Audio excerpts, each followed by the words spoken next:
with the VOA Special English Education Report. As we discussed last week, there have been a lot of reports that boys are in trouble in American education. Some people say efforts to improve education for girls, especially in math and science, have resulted in a crisis for boys. That belief has led to what a new report calls a growth industry of experts advising how to make schools more boy-friendly. Yet, that report, released this week, suggests that the truth is far different from what people might think. It says American boys, in most cases, are doing better than ever. But girls have just improved their performance on some measures even faster, it says. As a result, girls have narrowed or closed differences with boys in some areas and moved farther ahead of them in others.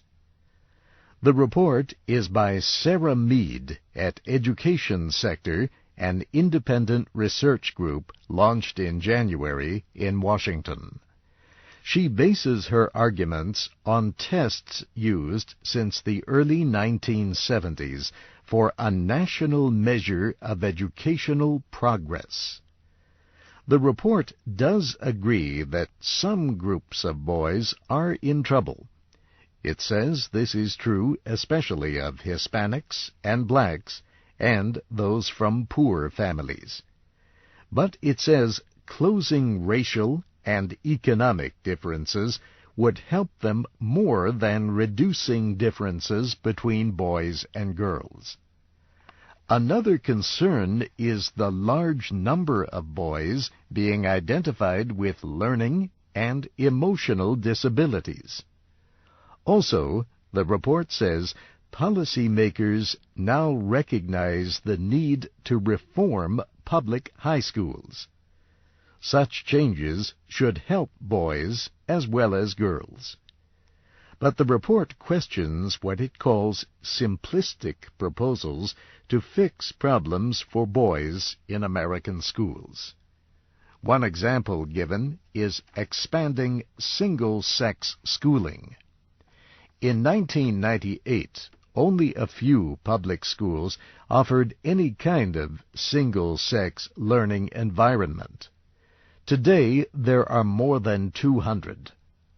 The majority normally teach boys and girls together, but offer some single-sex classes. Findings on the success of the idea have differed.